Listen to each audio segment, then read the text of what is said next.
Hi everybody, मेरा नाम संध्या कुर्मी है। आज हम शिवपुरी ज़िले के बारे में जानेंगे। शिवपुरी ज़िला जो एक पहाड़ी गांव हुआ करता था, जिसका नाम सिपरी हुआ करता था, एक छोटा सा सिपरी गांव शिवपुरी में कैसे बदल गया, यह सिंधियाओं की समर कैपिटल कैसे बन गया, एवं यह मध्य प्रदेश की प्रथम पर्यटन नगरी बना। शिवपुरी एक सिपरी गांव था छोटा सा, उसमें बहुत सारी चीज़ें मिलने लगी, जैसे प्रागैतिहासिक काल की चीज़ें मिली। जो खैखा गांव है वहाँ पे हमको शैलचित्र मिले हुए हैं, आदिनाथ मिले हुए हैं, वहाँ शिव जी का त्रिशूल मिला हुआ है, रॉक पेंटिंग्स मिली हुई हैं जो भीमबेटका के समय की मानी जाती हैं। इसके आगे हम चलते हैं तो हमको गढ़ी मिलती है, एक जो सुरवाया की गढ़ी कहलाती है। सुरवाया में हमको एक गढ़ी मिलती है। उस गढ़ी में कहा जाता है कि जब पांडव अपने वनवास काल के टाइम पे थे यहाँ पे, तो उनका अज्ञातवास पीरियड चल रहा था। वह अज्ञातवास में जाने से पहले हमारे शिवपुरी के सुरवाया गढ़ी में रहे थे, जहाँ पे हमको शिव टेम्पल देखने मिलता है। यहाँ पे हमको विष्णु टेम्पल भी मिलता है, हमको हॉस्टल मिलता है। ये मुख्यतः एक मठ होता है, यह एक मठ होता है, प्राचीन मठ बोलते हैं जिसको। यहाँ पे हमको चक्की मिलती है जो भीम चलाया करते थे, ऐसा हमको लोग बताते हैं। यहाँ पे यह भीम की चक्की रखी हुई है। इससे आगे हम चलते हैं तो हमको भदैया कुंड मिलता है। एक कुंड मिलता है जिसको भदैया कुंड कहा जाता है, जिसका वाटर सप्लाई आज भी शिवपुरी ज़िले के लिए किया जाता है। इससे आगे हम चलते हैं तो हमको राजा नर और दमयंती की प्रेम गाथा के बारे में पता चलता है, जो नरवर के जंगलों में होती है, एवं यह नरवर दुर्ग भी वहाँ पे होता है। इसके आगे हमको देखना होता है कि हमारे शिवपुरी में ऐतिहासिक शासनकाल किस किस का रहा है। जिस प्रकार से हमारे उत्तर भारत में जब मगध का शासन था, तो मगध में जब नंद वंश का शासन था, जो हमारे 16 महाजनपद हैं जिनका शासन रहा है, उनका शासन शिवपुरी पर रहा है। हम देखते हैं कैसे कैसे कौन आए। जब नंद वंश आ चुके थे, इसके बाद हमारे मौर्य वंश आए। मौर्य वंश का हमको पता चलता है गुजरा अभिलेख से, जो अशोक ने लिखवाया था, जो दतिया में है आज के समय। दतिया में जो हमारा गुजरा अभिलेख है, उससे हमें पता चलता है कि यहाँ मौर्य का शासन रहा। इससे पहले यहाँ नंद का शासन हुआ करता था। जब मौर्य का शासनकाल खत्म होता है तो पुष्यमित्र शुंग आता है। पुष्यमित्र शुंग का शुंग वंश स्टार्ट होता है। तो हमारे शिवपुरी में शुंग वंश भी चलता है। शुंग वंश के बाद हमारे यहाँ पे नागवंश आता है।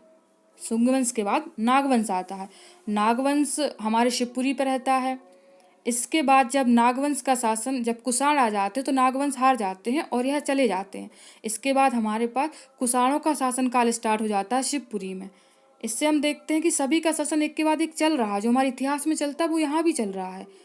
कुषाण कमजोर पड़ते हैं, फिर से नागवंश आ जाते हैं, और नागवंश जो हमारे पोहरी में आते हैं, पोहरी में मिलते हैं, हमको सिक्के मिले हुए हैं नागवंश के। नागवंश के सिक्कों के कारण हमको यहाँ पे नागवंश के दोबारा आने का पता चलता है। इसके आगे हम देखते हैं कि हमारे शिवपुरी में अब समुद्रगुप्त का शासन आ जाता है। समुद्रगुप्त का शासन आता है। इसके बाद यहाँ पे गुप्ता एम्पायर चलने लगता है। फिर हर्षवर्धन का शासनकाल आता है। हर्षवर्धन के शासनकाल के बाद हम देखते हैं यहाँ पे कि मिहिर भोज का आ जाता है। मिहिर आ जाता है, राजा मिहिर आ जाते हैं। फिर राजा भोज का शासनकाल यहाँ पे स्टार्ट हो जाता है। हमारा शिवपुरी प्रसिद्ध है अपने जंगलों के लिए। यहाँ के जंगलों से ही शिवपुरी की शान बनती है। यहाँ पे बहुत सारे शेर पाए जाते हैं, हाथी पाए जाते हैं।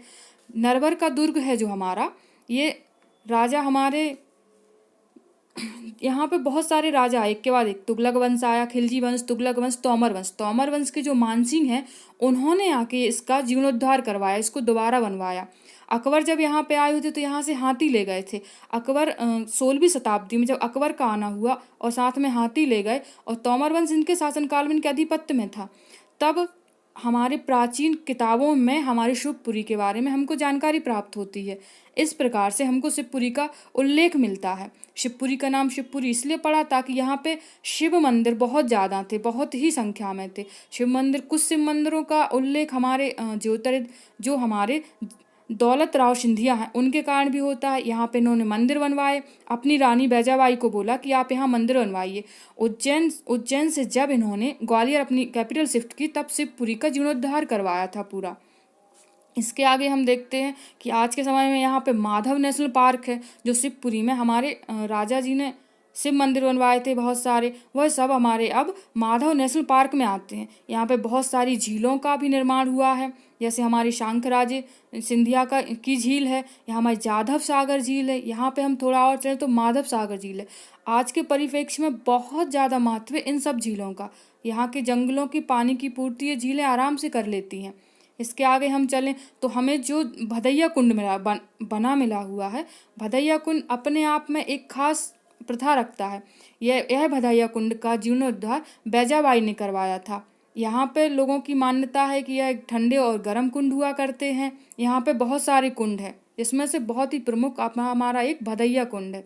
इसके बाद हमने देखा था कि अज्ञातवास काल के समय जो अर्जुन लोग यहाँ रहे थे, तो उनकी माता के कहने पर उनने बाण गंगा निकाली।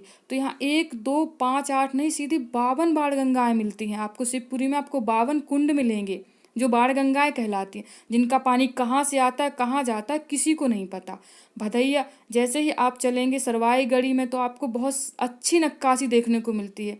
यह उस जमाने की नक्काशी है जो पत्थरों पे की जाती थी, और बहुत अच्छी नक्काशी देखने को मिलेगी आपको। इस मठ में लोग पढ़ने आते थे, उनके रहने की व्यवस्था के लिए यहाँ पे हॉस्टल्स बने हुए हैं जो अकबर के आक्रमण के समय पे मिट्टी से ढक दी थी। यह गढ़ी 3 मंजिला हुआ करती थी, इसको मिट्टी से ढक दिया था ताकि इसको बचाया जा सके, लेकिन मुगलों के आक्रमण से इसको नहीं बचाया जा सका।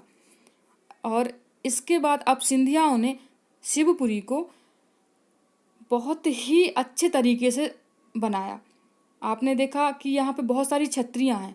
यह छत्रियाँ ये अंदर का व्यू है, यहाँ पे इतनी सारी छत्रियाँ बनवाई गई हैं जो संगमरमर से बनवाई गई हैं।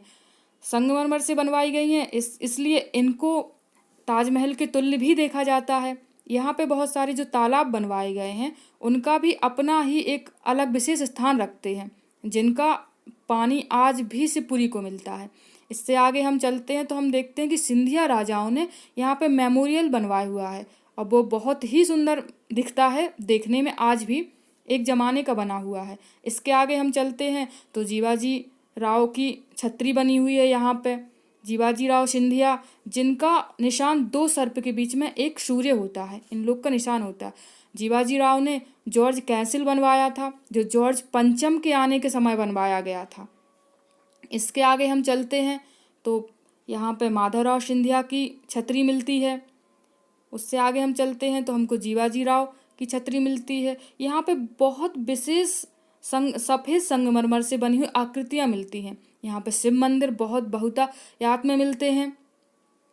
यह माधवराव सिंधिया की छतरी है जो संगमरमर से बनी है। यह सास बहू का कुंड है जो ऊपर से बड़ा अंदर से गहरा होता जाता। शिवपुरी में एक कुप्रथा है दढ़ीजी नाम की, जहाँ पे अपनी बीवी को 1 साल के लिए लोग बेचते हैं। इस प्रकार शिवपुरी में बहुत ही बुरी कुप्रथा चल रही है, जिस पर सरकार आज ध्यान भी नहीं दे रही है। हमारे शिवपुरी में तात्या टोपे जी को फांसी दी गई थी कलेक्ट्रेट के सामने। यहाँ पे भूरा खो करके यह जलप्रपात है। इससे आगे हम देखते हैं तो यह हमारा शंखराजे सिंधिया का तालाब है, जिनकी याद में बनवाया गया था। यह एक हमारा बहुत बड़ा वाटरफॉल है। हमारे यहाँ करेरा वाइल्ड लाइफ सेंचुरी भी है। Thank you.